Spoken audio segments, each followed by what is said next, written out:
How to stop living paycheck to paycheck. If you're living paycheck to paycheck, that means all your money comes in and goes right back out again by the end of the month. That might not seem so bad at first.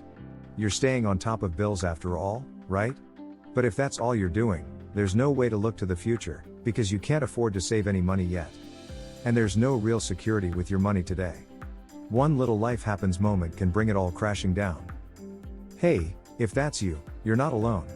These days, 78% of U.S. workers live paycheck to paycheck. But if you're stuck in this cycle, you don't have to stay there. Seriously. Don't settle for the not so bad. Go for great. You'll get extra breathing room with your money and gain security like you've never known. 11 ways to stop living paycheck to paycheck. 1.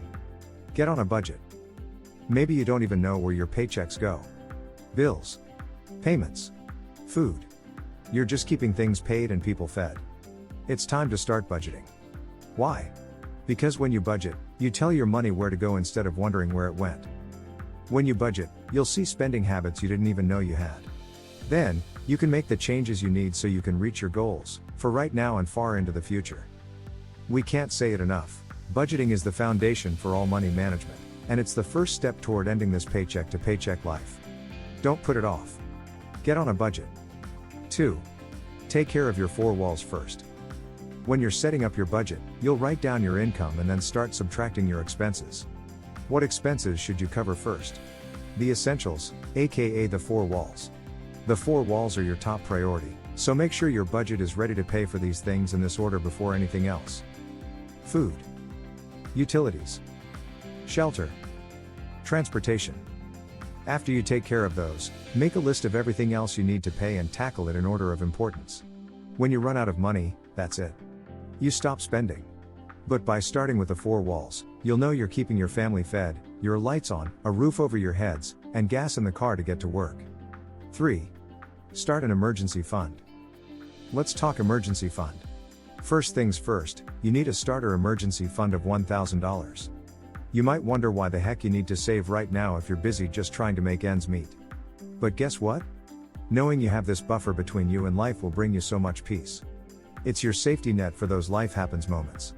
If you get into a jam, you can pay cash without worrying about which bills you'll have to skip this month to cover things. Listen, you absolutely can save up $1,000, you just have to make small, but intentional, daily, weekly and even monthly changes. And it will be totally worth it. 4. Stop living with debt. Okay, so here's the deal, debt holds you back. It's got you paying off last year's Christmas presents in June. And then you're stuck paying off that beach vacation in December. You can't get ahead like that. And debt is getting sneakier and sneakier. These days, installment payment companies are on the rise. They tempt you at checkout by saying you can pay for that French press in 4 easy payments. Do you really want to sink money into your fancy coffee maker for 4 months? No, listen. Living with debt, of any kind, is one of the biggest things keeping you in the paycheck to paycheck cycle. Get out. Here's how. First, stop taking on any kind of new debt. That means stop paying for things with a credit card. Don't take out a new car loan. Say heck no to saving 10% on that cardigan by opening up a store card, which will actually cost you in the long run. Next, kick your debt to the curb by paying it off smallest to largest using the debt snowball. Think of it like this, when you make your budget, how much of your money goes to debt payments every month? That's how much extra you'll take back when the debt is gone. Goodbye, payments. Hello, progress. 5. Sell stuff. Now it's time to bring in more money. One of the easiest ways to get your hands on some extra cash is by selling whatever you can. Maybe that's your jewelry, clothes, baby items, or even the extra car sitting in your garage. Yes, really. At least think about it. Look, if you can part with something and get cash, do it. You'll give your bank account or budget some extra padding, which is overwhelmingly helpful when you're living paycheck to paycheck. 6. Get a temporary job or start a side hustle. If you've set a budget and sold some stuff, but you still can just barely make ends meet, you might need a steady way to increase your income. Find a second job or side hustle. Some great options for making extra money are waiting tables, driving for Uber or Lyft, being a barista, working at a call center, or signing up to be a substitute teacher. There are even plenty of work from home jobs you can do after hours or on the weekend too. Yes, it will be hard. But this is only for a season. Once you get some money in savings and debt out of your way, you can slow down again. 7. Live below your means. This is important, so don't skip over it. Making more money will do you no good if you keep spending it all, and then some. Don't start a side hustle and keep living a lifestyle you can't afford. If you aren't careful, a bump in pay can make you spend even more money. That's called lifestyle creep or lifestyle inflation. All of a sudden, you can afford things you couldn't before, and you might start becoming pretty loose with those purse strings. Sure, it's tempting to spend more money when you're making more of it, but don't do that. Remember why you took on that extra job in the first place. Stay intentional, pay attention, and stick to your budget. 8. Look for things to cut. If you're living paycheck to paycheck, this isn't the time to buy T-bone steaks for dinner, take a fancy vacation, or visit your favorite restaurant. This is the time to cut spending. Look for any area in your budget where you can spend less. Cut cable. Call your internet and phone providers to downgrade or stop your service for now. Go to the library and parks instead of spending entertainment money. Stop eating out. Yes, we said it. We know making sacrifices like this doesn't feel good. It hurts. But keep reminding yourself, this is not forever. You're making temporary sacrifices. It's time to put in the work now so you can be in a better position in the future. 9.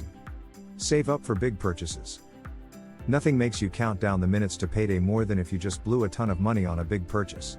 So, if you see something coming, like you notice the tread is getting real worn on your tires, save up and pay cash. That way you're putting a little away each month instead of blowing an entire month's budget. Secondly, when you're living paycheck to paycheck, you shouldn't make non-essential big purchases. We mentioned vacations, but think of the stuff you know you want, but just don't need, like that awesome gaming system a friend is selling. Even if it's a great deal, this isn't a great time. So just say no. 10. Meal plan. Food. It's the first of those 4 walls, and you've got to eat. But it's also a budget category that can get out of control if you aren't careful. When you meal plan, it'll help you avoid the temptations of the drive-thru because you know what's for dinner back home. Plus, you'll spend less on groceries when you know exactly what you need to buy for the week. No more random impulse purchases or tons of fresh veggies, bought with good intentions but no plans, that end up moldy in the trash. You'll waste less and spend less, which frees up space in the budget and helps you move ahead. 11. Remember your why. Living paycheck to paycheck can feel like getting stuck in a revolving door with your money. You're going around and never going anywhere. As soon as you decide you don't want to go in circles anymore, you start all these tips and make movement. It can be slow. It can be hard. Some days you might want to give up. Don't give up. When things get harder, remember your why. If it helps to think about the big future goals you're working toward one day, traveling during retirement, paying for your kids' college tuition, or buying that condo on the beach, then do that. If you just need to think one step ahead right now and imagine a life where there's no fear of overdraft fees or hearing your card has been declined, then focus on that. Because it's coming. Thanks for watching.